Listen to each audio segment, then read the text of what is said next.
The King James version of the Odyssey is not necessary. Like you just could pick and choose any theme you want to and really make this story be personable to you. I was able to convince Princeton to finance a trip through the Mediterranean. Amazing. What? Oh my God. I was like, I want to date Odysseus. So make this happen. No wonder people hate the Ivy League. Let's go beyond the first page. Let's go beyond the first page.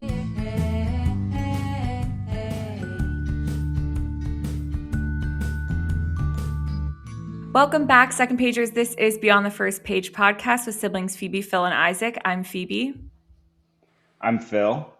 I'm Isaac. And this is Club Meeting 61, The Odyssey. It is the final book in our chapter on books to movie adaptations. And we have a very special guest on today, Dawn. And yes, thank you so much for taking the time. And before we jump into our icebreaker, I just wanted to talk briefly. Phil mentioned that you've done a little bit of study around ancient Greek history, I believe. And I wanted just, if you could briefly talk about that so the listeners know kind of where you're coming from, that'd be great. Of course. I studied philosophy in college, but I really focused, of all the philosophy options that I had, the presocratics really interested me. And so I spent a lot of my time studying ancient philosophy. When it comes to specifically ancient Greeks, my thesis was on Parmenides. It is one of the presocratics, and I was able to convince Princeton to finance a trip through the Mediterranean. Amazing. What? Oh my God. I was like, I want to date Odysseus, so could you please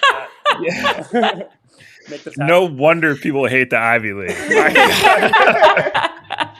No, it's, I mean, Phil knows this, like, Princeton is infamous for really, being generous with their thesis research trip. When I first proposed it, I was like, wow, I'm such a fraud.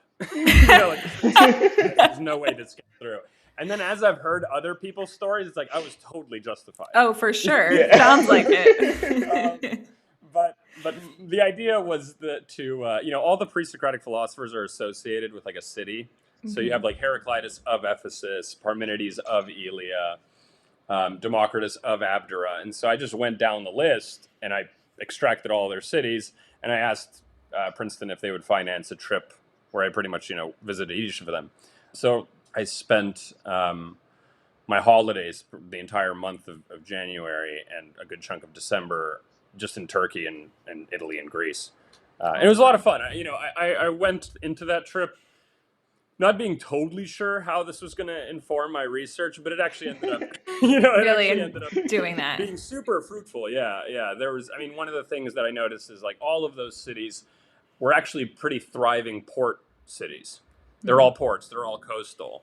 And when you went to the museums, you noticed that there was actually an impressive amount of Egyptian and Near Eastern art from specifically the centuries where Greek philosophy started to emerge. And so I think that kind of reflects the fact that there was just these, there was a lot of dialectic happening. If you have, and this, I guess this will tie to the Odyssey, but if you have all these travelers and all these strangers from foreign lands coming, that just creates a whole kind, that just expands the dialogue in a way that I don't doubt contributed to the sort of emergence of philosophy as we know it. Mm-hmm. So that's the real crux of it. I taught myself a little bit of ancient Greek, and I'm definitely interested in the time period, but that's the main extent of my ancient Greek expertise, if you want to call it that. No, it's very interesting. And, wait, Dawn, I of course know, but for Phoebe and Phil and our listeners who don't know, the presocratic. What is that? Do you want to explain that to them? So the pre-Socratics is actually a name that has got kind of gotten some flack from academics since, but it used to just refer to all of the philosophers that came before Socrates. Okay. Yeah, because Plato, Socrates, and Aristotle just dominate our conversation of ancient Greek philosophy. Right. That's for a number of reasons. Yeah. One, their writings have really been salvaged in a way that the pre-Socratics have not. Like if I have it somewhere here, but if I have an anthology of all the pre-Socratic fragments, and the whole thing, all of their writings together are like 190 pages. Whereas Oh. you can go into any Barnes and Noble and find 1,200 pages of The Plato, Republic, 1,200 yeah. pages of Aristotle, and so one, you know, they're a lot more elusive. And the other thing to appreciate is that like Plato and Aristotle and Socrates are kind of, you know, they shape our archetype of a philosopher. If you think about what it means to be a philosopher, you think about those three first. The pre-Socratics are like slowly emerging in a time when philosopher isn't a thing. So, you know, some of them are engineers, some of them are military leaders, some of them are cult leaders, like religious figures. And they're really like, they're the ones kind of responsible for shaping this method that these later Athenian guys really perfected. But yeah, it's just these sort of, these, you know, embryonic philosophers in the 2 centuries before Socrates, Plato and Aristotle. Okay. So what time period, like in the world, are those? This and is, then how's that relate to Homer for the original publishing of? yeah, fantastic. Iliad and Yeah, Odyssey? great question, because it there is a pretty solid timeline, and there's really interesting things that we can talk about in terms of how these time periods relate to each other. But Homer, and so there's the Archaic Age, which is where they think Homer and like Orpheus and these very poetic type figures existed, and that's around 1000 to 800, 700 BCE. Okay. And around in the late 6th centuries where you see the first pre-Socratic. So Thales is he's the guy who said, you know, you might have heard of him saying that everything is water. Oh yeah. He's the very first philosopher.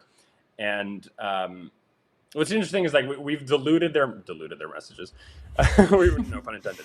We've diluted a lot of the pre-Socratic philosophers' thinking because when we hear it, it sounds almost comical. Like, what do you mean that everything is water? But it was more of the idea that like everything is one. Like there's like some kind of fundamental substance that transforms into other substances. So they actually do have like a lot of, even though they're at face value, they're kind of simple. There's a lot of depth, I think, to their thought. But they have started to emerge around the 6th and 5th century. And so you get 2 centuries of pre-Socratics until you get to the 3rd and 4th century where Athens takes over and becomes the hegemony. And then you have Plato, Aristotle, and Socrates. Okay. Yeah.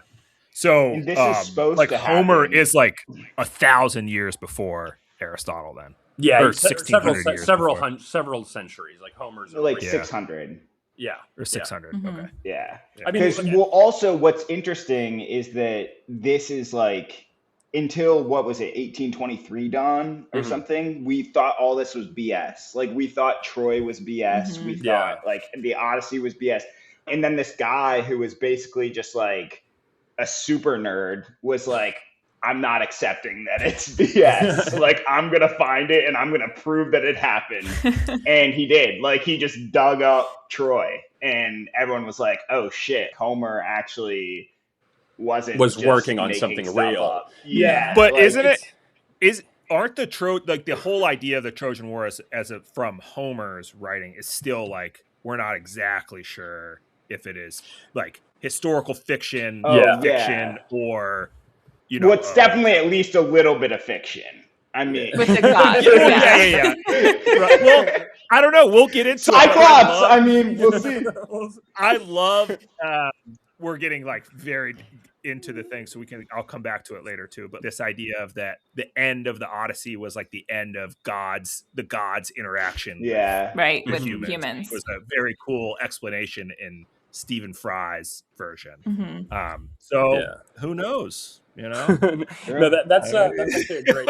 I think that's also a great place for us to start in terms of the Odyssey. Is like there's so many ambiguities. There's almost nothing definitive about its composition and the authorship. I mean, Homer, I think in antiquity, the base narrative was that like, you know, Homer is this individual guy who just wrote these these stories down, and you know, conveniently he's a blind bard, and yet he somehow writes these stories out. I think as sort of modern scholarship became more deconstructive, they realized that, you know, this is probably just a lot.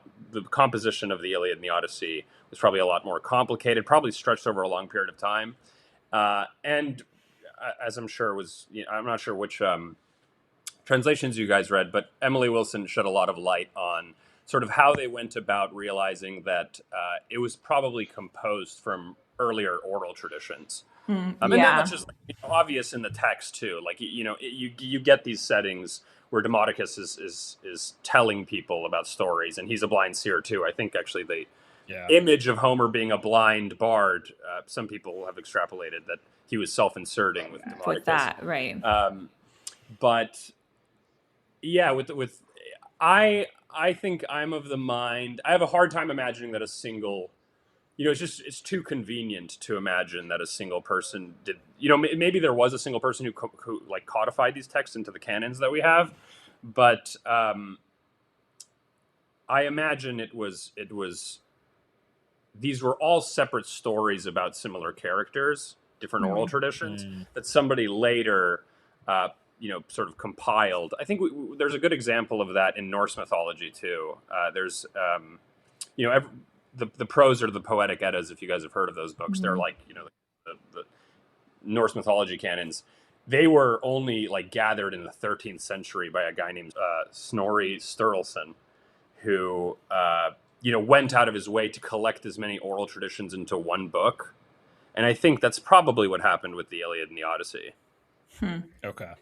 And that's interesting because I do think that changes a little bit. Like that collection process is not meaningless, I guess, because I would argue that like the meaning that the word the Odyssey has taken on now is this long and perilous journey, right? So changing these disparate stories of, this guy that escaped a Cyclops, or like, this guy that got captured by Circe, like making that one is sort of defining the Odyssey in itself. So I think that's sort of cool. It tends to story. Yeah, it's definitely a case of it being more than the sum of its parts. Right. To create one meta story over all these singular tiny stories. There's certainly something being added to that. Yeah.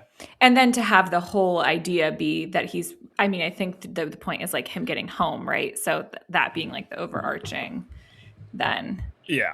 So it's like you're still if Homer was the guy that just collected all these and put them together, at the end of the day, that's still pretty unique. Yeah. Because he had to piece them together then to, like you're saying, Phoebe, to create this, idea about getting home versus just a bunch of fun stories in the middle. Together. Yeah. Instead of Don just traveling around on Princeton's dime,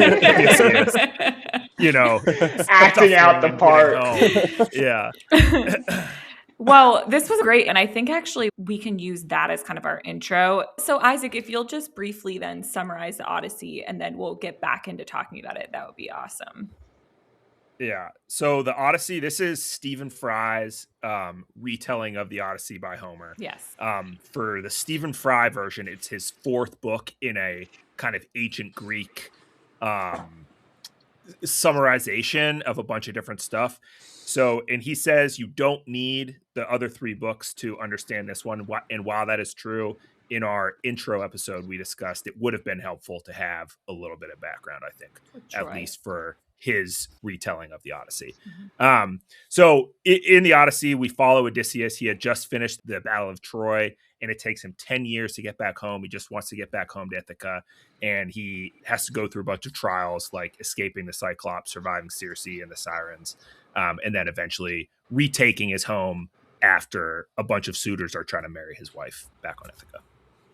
Yeah, exactly. And I think, so Don, you've obviously read the Odyssey, and Phil, you've also read an translation of. Well, not the ancient Greek. Yeah. Yes. Well, Don, have you read the ancient Greek? Or no, your ancient Greek is not that good.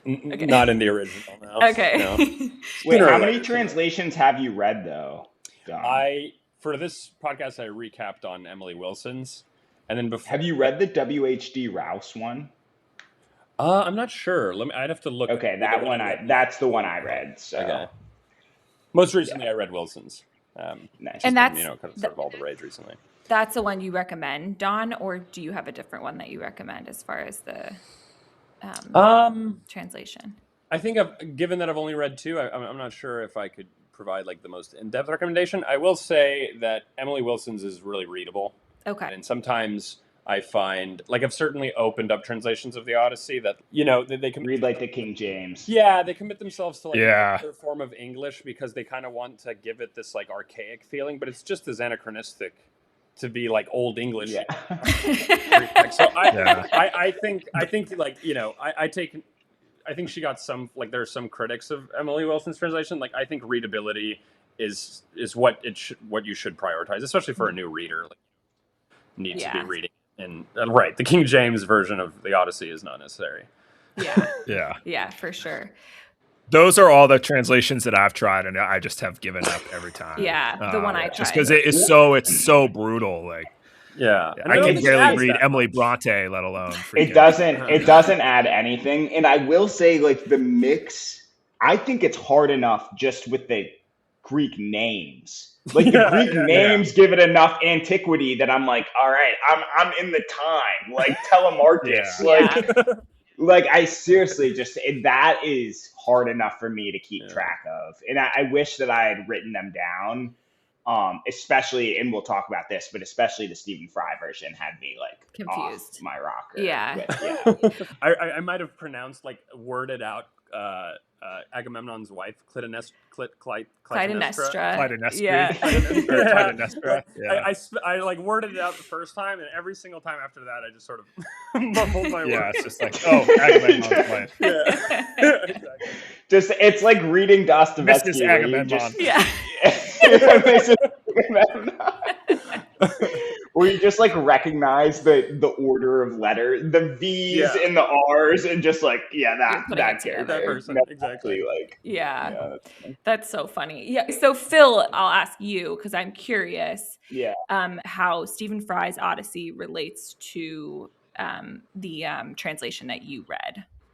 Well, and Don can answer this more in depth too, because I think that where I'm not like.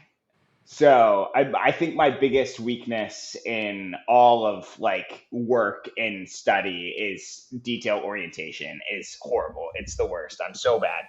And so I may have just missed the part, but for me, I thought that Stephen Fry's was actually more complicated to get through than my translation because it reads as a post-Iliad rather than an Odyssey. So the first 30% of the book is what is happening to all these characters. And correct me if I'm wrong, but in my translation, Don, the Odyssey, you have a little bit when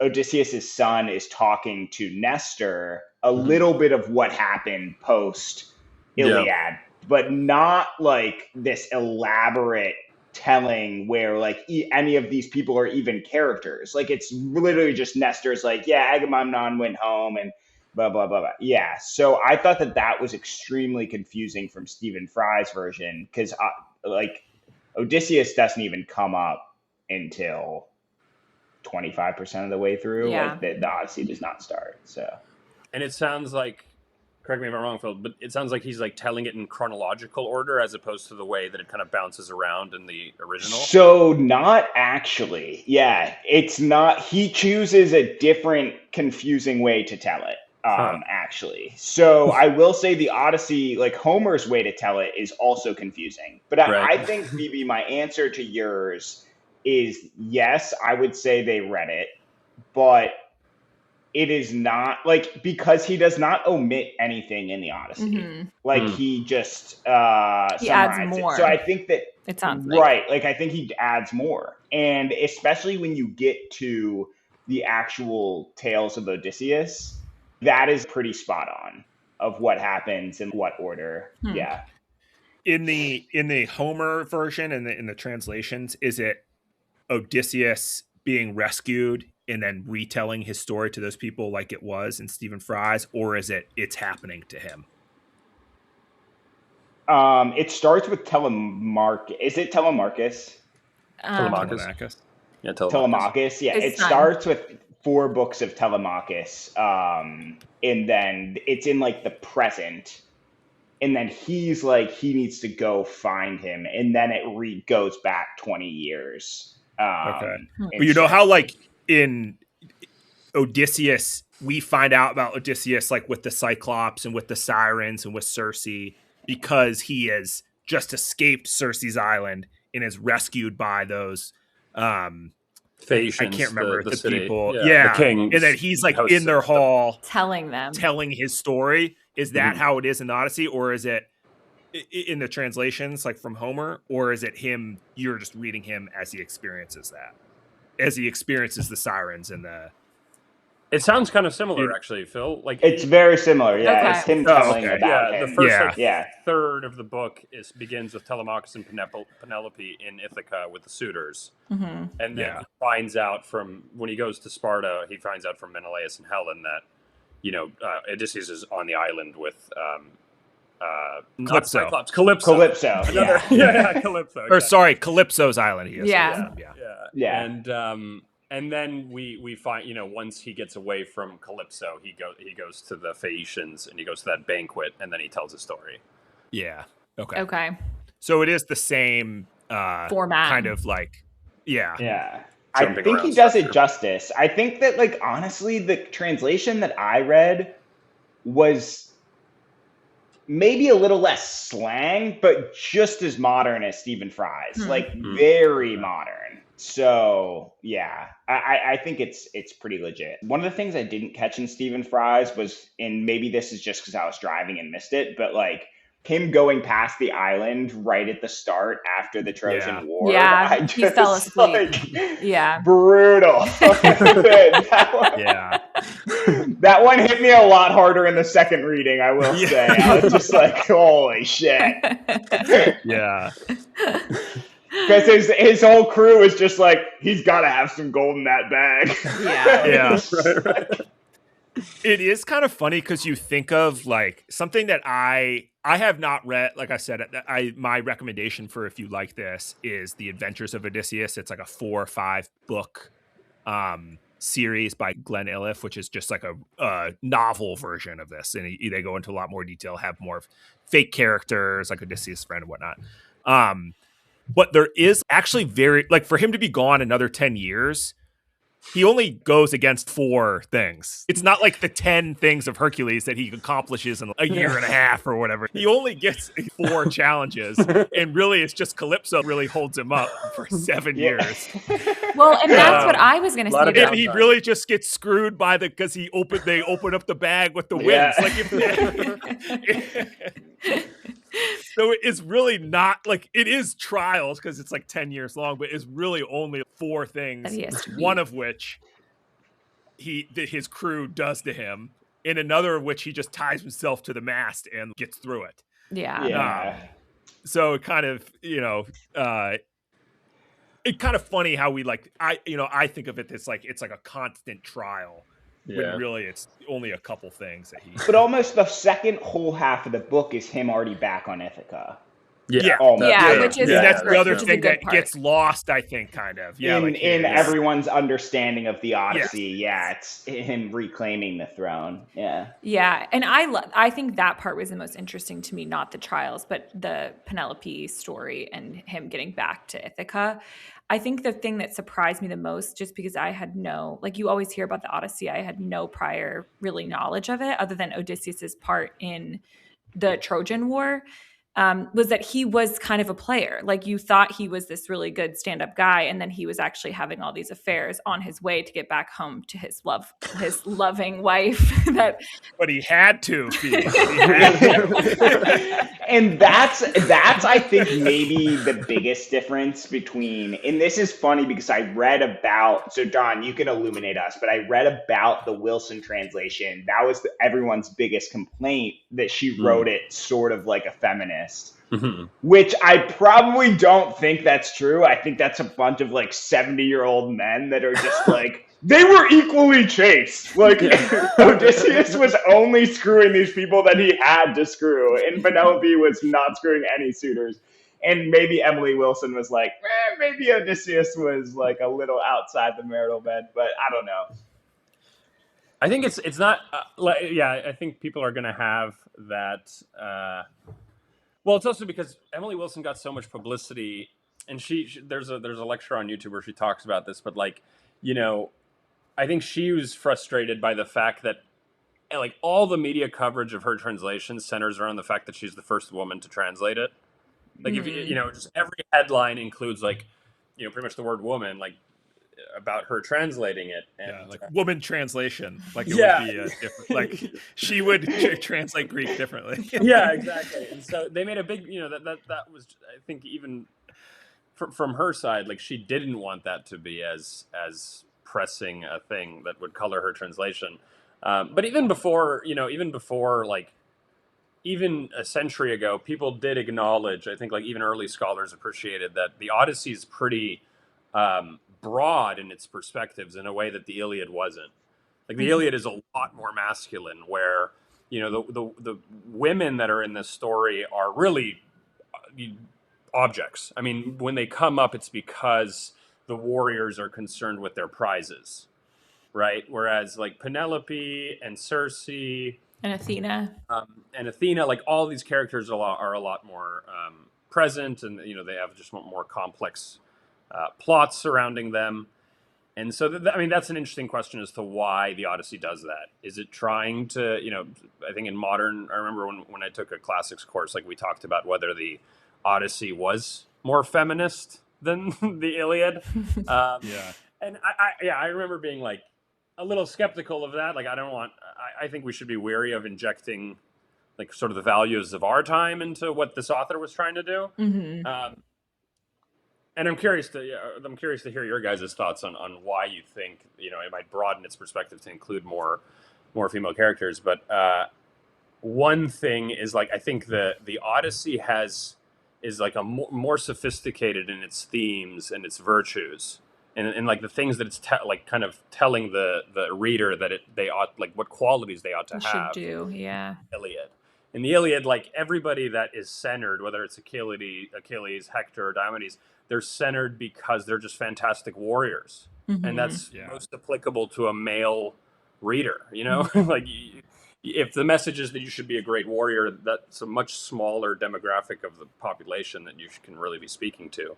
Mm-hmm. Whereas the Odyssey is a little more sophisticated. I think there's a lot more about, restraining your urges, being more noble, I think there's a lot we could talk about in terms of guest right, like hospitality. Oh, for sure. And being kind to your guests. Like there's just more moral complexity to it, which is why I think it broadens to women and even servants, because those moral lessons apply to them too. Whereas if you're going to tell a story about the Iliad where it's all about being a great warrior, you don't necessarily need to be telling that to wives or children.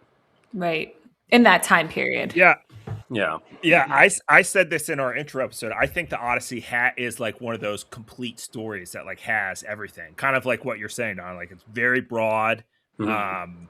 Even like I'm sure back then, I don't know back then if they could take all the themes and whatnot, but like it has, like for us in the current day, you think it has like the love, it has the fighting, it has that longing for home, it has the journey, it has definitely hidden messages, just the overall message of like, it's about the journey, not the destination, or like home is everything. Like you could take all that stuff. Yeah. It has the sexual tension. So you could turn this into an R-rated HBO show very easily. Like it has it all. Or it could be a PG, Percy Jackson-esque story. Like it could do it all. And I think that's something that makes it so intriguing. And there's a reason that we've mentioned so many retellings and translations, and there's so many homages to it in a lot of different in theater and literature and stuff, because it is such an all-encompassing story. Which makes it really cool for me. Like I went to school in Ithaca, New York, and even the poem at the beginning of this of Stephen Fry's the Ithaca, it's just like this beautiful poem based around the Odyssey. And I read it, I'm like, God, Ithaca, New York is the greatest place on earth. Like, just because it has the name, the poem is called Ithaca. And it's just like, you could be like, this is a story of like a coming of age for a college student. And it like fits that perfectly. Mhm. Like you just could pick and choose any theme you want to and really make this story be personable to you. Yeah.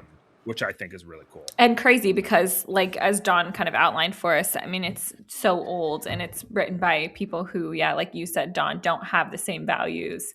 Like, was feminism even a thing then? I don't know. So it's crazy that it can withstand years and years. So much time, yeah. Yeah.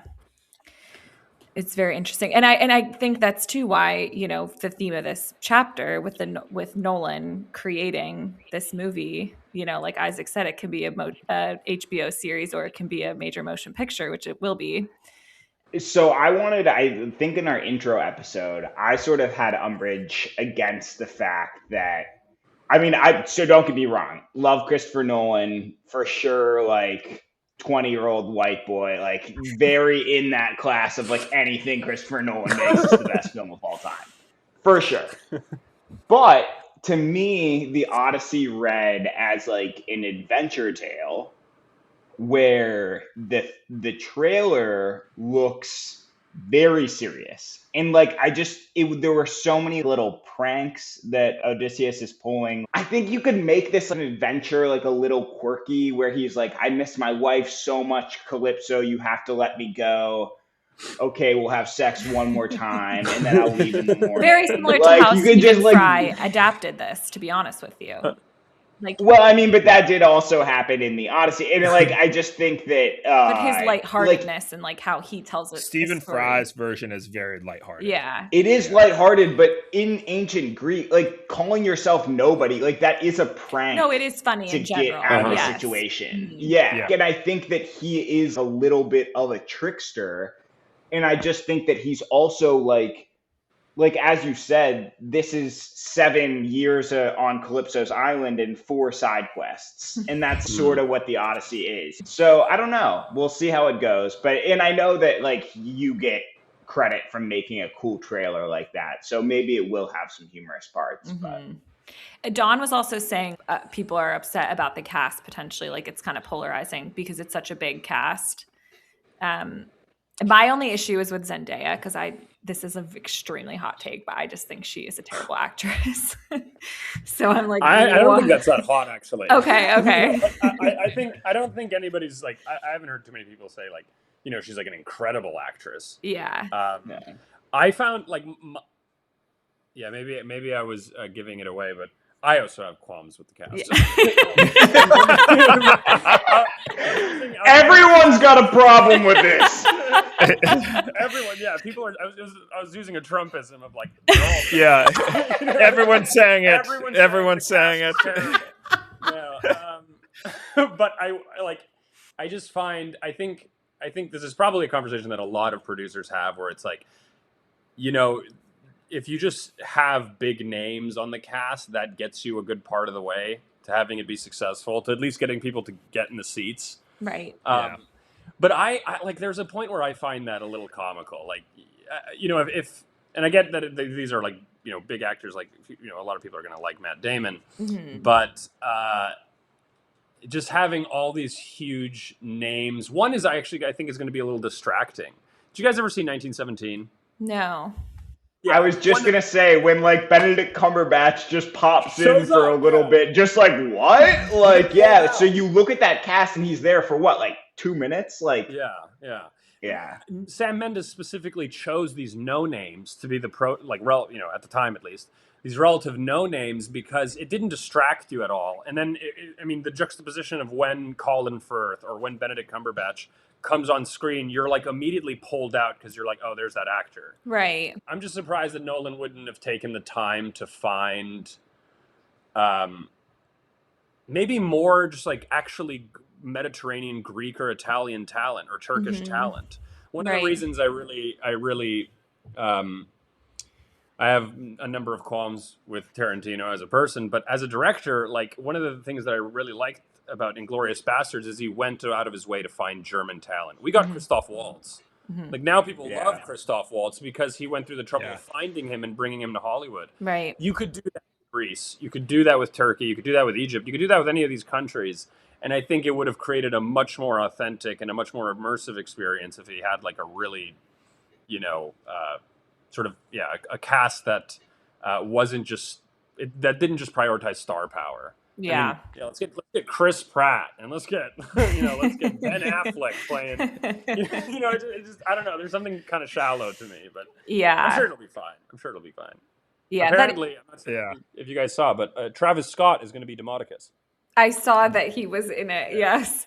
I think can't wait to hear ad libs.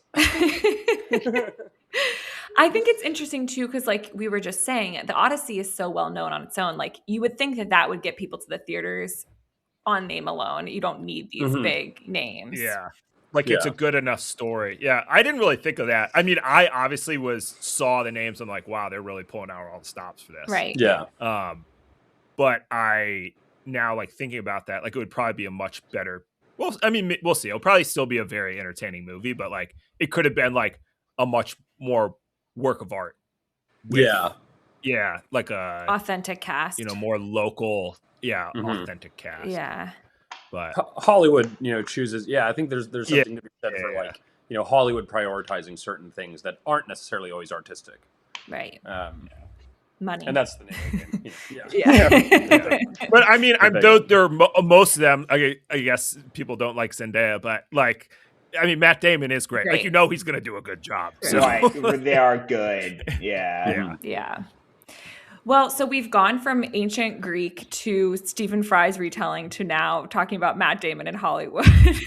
So we've covered really every topic that we've covered about 4,000 years.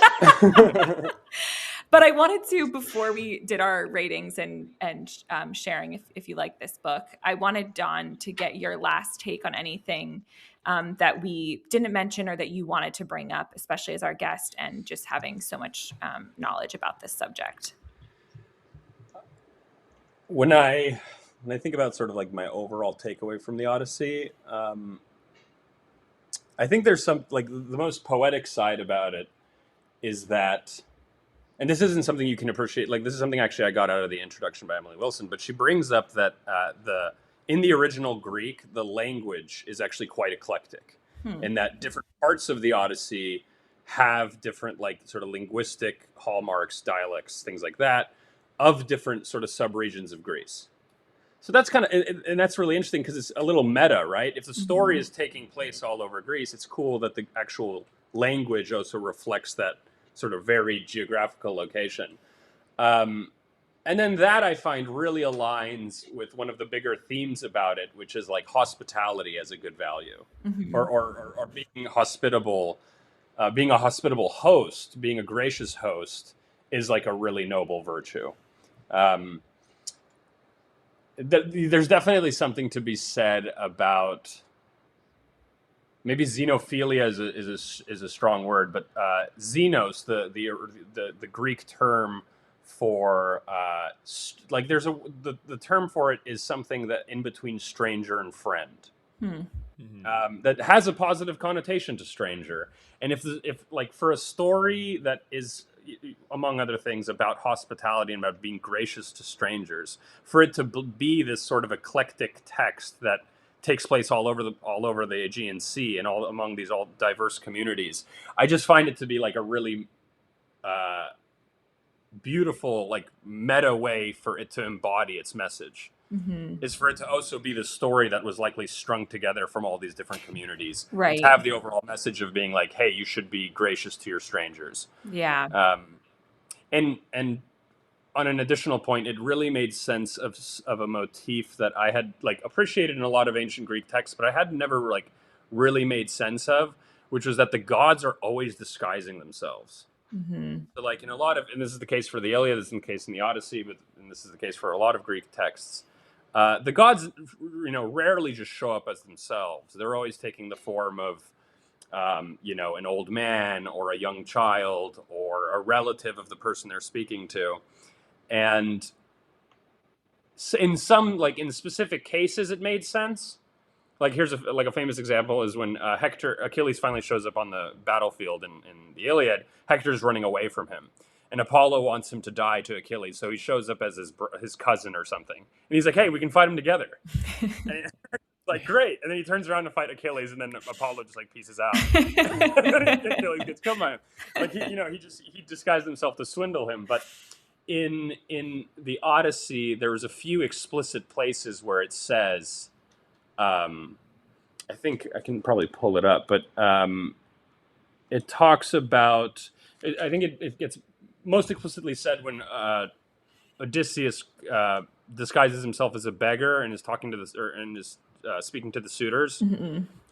Yeah. Alcinous, or like the worst one, Antinius, or one of them. Mm-hmm. I think I'm confused with the king of the Phaeacians, but he he scorns him and he throws something at him, and then his fellow suitors tell him, like, you can't do that because the gods disguise themselves as sort of downtrodden or the beggars so that they can gauge who's righteous and who's not. And I think that's also another powerful motif to go with this text, because if you're an ancient Greek and you hear this story, you might always be worried that your opportunity, like if somebody I think about this sometimes when I'm walking on the street, when a homeless man like asks for money or something, or somebody in a bad place like asks me for anything, they might be concerned like, oh, this is a test, Right? There's a rite of conduct that I should be following. So that's like my main take. I think that's the main takeaway for the Odyssey for me, is this sort of awareness. I mean, I'm not really thinking, you're wondering whether Athena's fooling me on the streets of New York. But it is, and that also goes to hospitality. So I think all of your themes link together, kind of what you were saying. That idea of like the gods disguising themselves is a good lesson in like be kind and generous to everybody, because you don't know who that is. That was a great takeaway. Thank you, Don. Yeah. That is very cool, and like a lot more deep than I think, at least myself. And I feel like maybe I think this because I thought it, but like I feel like most people, the easy one is, like I said, like the event. It's about the journey, the journey, which is like destination, very surface level. So that's like a really cool and like much more thoughtful take on. Again, another reason why it is like a story of like many, right? Has many all. meanings. Yeah. Yeah, for sure. I think that I would say Stephen Fry's, for me, as far as ratings go, Stephen Fry's adaptation of the Odyssey was a 3. I think his Heroes was better, and I have read better adaptations for Greek mythology. So I was actually kind of a bit disappointed, but an upside to it is that we got to have this conversation. I'm going to read the translation you recommended, Don. And I'm going to try to actually read a translation of the Odyssey. So kind of negative, but positive at the same time here for the rating. What about you, Isaac? Yeah, I gave it a 4 on Goodreads, so I'll give it a 4 here. But I would say overall, I was slightly, especially post this conversation, usually I like the books we read more after these conversations. And I like the story of the Odyssey even more, but I maybe like this translation or this version slightly less. Yeah, I would agree with that. I think it is a worthwhile read. I think if you are like, I want to read the Odyssey, this one hits all the notes. And you could, we talked about, like, can you say you've read the Odyssey? I don't think you can say you've read the Odyssey if you've read this, but you can speak intelligently about what the happens Odyssey, in the Odyssey. Yes. if you read this and get something out of it. But it sounds like there are a lot of other versions and translations out there that are probably better and more thoughtful and more meaningful. Yeah. What about you, Phil? Yeah, I would give it 3 stars as well. I did really like the translation that I read as well, but I think that the Emily Wilson one is the way to go, Phoebe, for sure. So 3 stars. I am also a huge fan of like myth, and like Percy Jackson is my go-to. Love Percy Jackson. And the Sea of Monsters, he sort of does all these things that Odysseus does. And I genuinely actually have tried all of 4 of the Stephen Fry's. For just some doesn't reason, vibe I with don't you. like his writing. Mhm. It's like Neil Gaiman, where every time I try Neil Gaiman, people like, he's a legend and I just like don't get it. So I'm not a huge Stephen Fry fan, and this one sort of fell short For you. as well for me. But again, like, I do think it's an interesting story. I also think that if you are even a little bit scared of the sort of the language around it, like, jump in with this one and then get your feet wet. Yeah. Go read it. Whet the Adaptable appetite. translation. For sure, agree. And if you like the Odyssey, either by Homer or any adaptation thereunto, or whatever the saying is, whatever adaptation there is, what would you recommend? Don, I'll pass it to you first for readers if they like the Odyssey. What should they read? If they like the first thing that comes to mind is the Iliad and the Aeneid, because those are, like, for me, I enjoy reading the texts because I'm kind of like, it's almost an exercise of anthropology more than just reading a story. I feel like if you really want a good fantasy story, there might be better modern options, honestly. A lot of ancient texts are actually quite crude in the way the stories like, again, it's almost comical, things like ripping the bag open or like things like that. And it only becomes more obvious the farther back you go. Like, Gilgamesh is another example of things that are just like, it just, there's something crude about it that I wouldn't actually recommend it. I wouldn't readily recommend it as a story in and of itself. But it's really interesting as a kind of portal into the psychology of people that lived thousands of years ago. If you did enjoy the Odyssey, and you wanted more of that element, definitely just the Iliad and the Aeneid. And I think conveniently, Emily Wilson has translated both. So if you find her translation to be like accessible, You could use stick those with two. it for both texts. Nice. Nice. Thank you for that recommendation.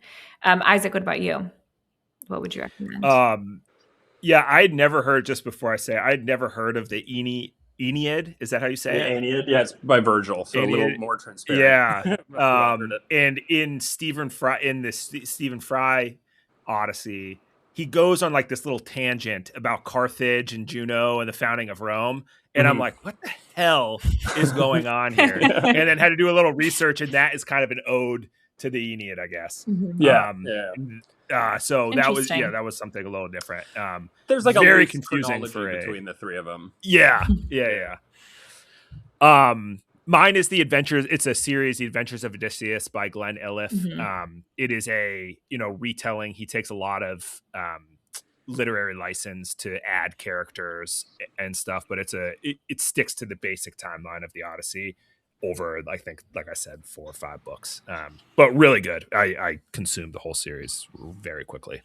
Yeah, and you've recommended that before too, so that's a good one for sure. Yeah. Thanks, Isaac. I would do Circe by Madeline Miller. It's another retelling of Greek mythology, obviously about Circe. I thought Madeline Miller did a good job with this one. She's read a couple other, but I wouldn't recommend those as much as this. So that would be mine. Phil, what about you? What would you recommend? Yeah, mine would be Elric of Melniboné, actually, by Michael Moorcock. Yes, it is made up. It was written in 1986, and actually it's so funny that Don said, like, sometimes older books, like, don't hit his... And I actually feel that about the entire fantasy and sci-fi genre. Like, before 1990, it's rough out there. Like, the writing level is just awful, and like these ideas that everyone is talking, like, oh, this rewrote, like, going back and rereading them is horrible. But this guy, like, as actually, like, I expected to hate it, really love it. It's an adventure story about this king of the Melnibonéans, which is it basically, it has a lot of parallels with the Odyssey that I see. But it's much more fantasy, but it's very adventure-y and a lot of good character development as well. So Nice. if you're looking for fantasy instead of ancient Greek, I would go with that one. Cool. Thanks, Phil. So this is the last book in this chapter, and this is your bi-weekly reminder to call someone that you love, tell them that you love them, tell them about a good book that you've recently read. And until we talk again, stay classy, second pagers. We'll see you later. And Dawn, thank you so much for your thoughts and your time. Really appreciate it. You really added to this conversation. Thank you. Yeah, I'll see you guys. Bye, guys. Thanks, Don. Let's go Yeah, thanks, Don. beyond the first page.